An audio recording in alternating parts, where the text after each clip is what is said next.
All right, let's talk about Blackjack, but we're not going to just rehash the rules. We're diving into the myths, the common beliefs that quietly, day after day, cost players real money. These are the flawed ideas that can turn a game of skill and math into a pure gamble. And this quote, man, it just nails it. When you're at the table, it feels social, right? It's about the chat, the vibe, the feel of the chips. But underneath all of that, it's just a machine running on cold, hard probability. So that's the big question, isn't it? What happens when we stop paying attention to the math and start telling ourselves little stories? Stories about hot streaks or a dealer who's due to lose. Well, as we're about to see, you stop playing the game and you start paying for a fantasy. And that fantasy gets really expensive. Okay, first up, let's get into the myths that come from inside our own heads. You know, the ones that come from our gut instincts, the ones that feel so true even when the numbers tell a completely different story. Oh, this is a classic. We've all been there. You're holding a pretty lousy 16. The dealer is showing a 6, and that little voice in your head says, just wait. They've been on a roll. They're due to bust. It feels like the smart, patient play. But here's the reality check. The cards have no memory. None. The deck doesn't have a clue what happened on the last hand, or the 5 hands before that.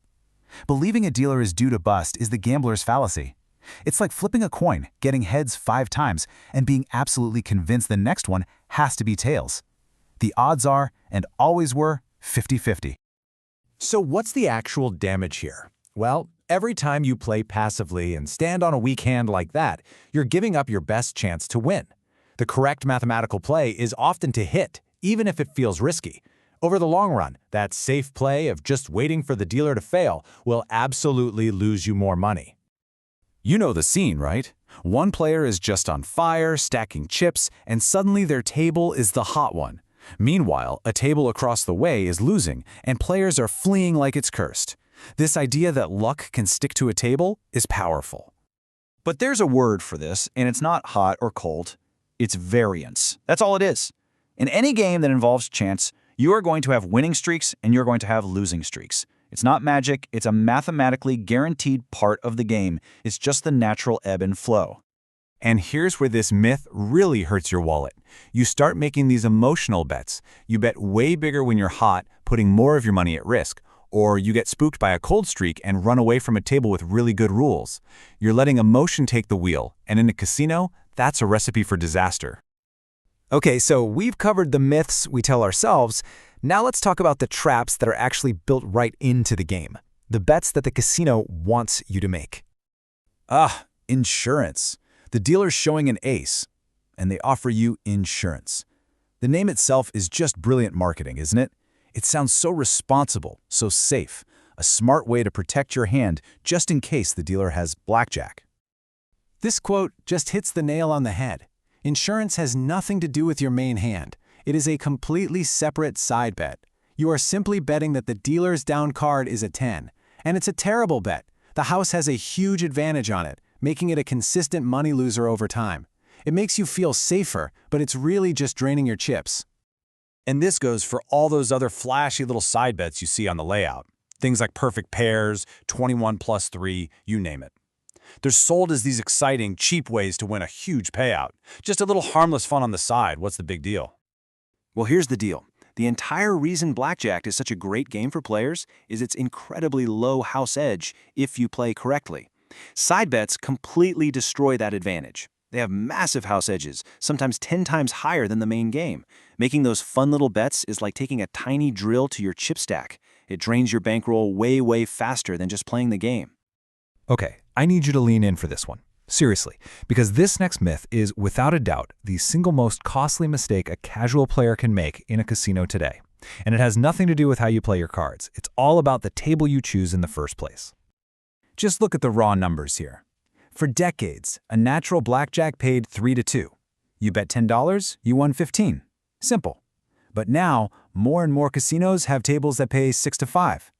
On that same $10 bet, you only win $12. That's a $3 difference every single time you get a blackjack.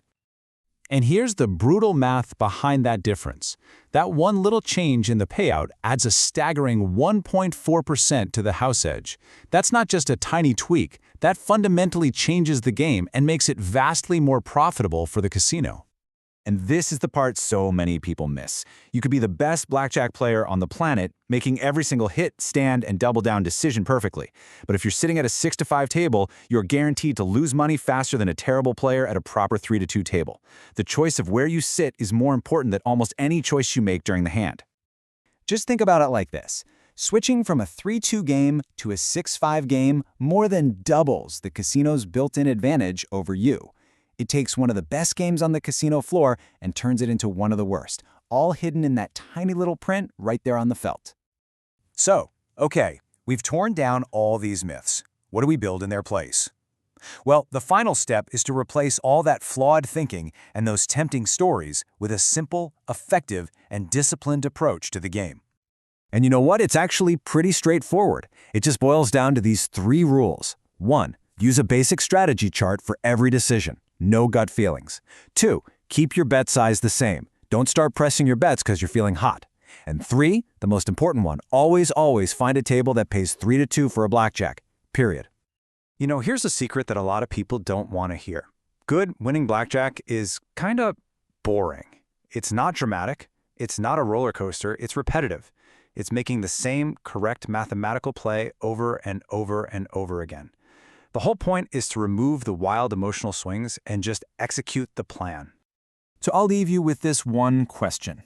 The next time you sit down at that table, chips in hand, just ask yourself, am I making my decisions based on the cold, hard math of the game? Or am I paying the casino a little extra, every hand, for the comfort of a good story?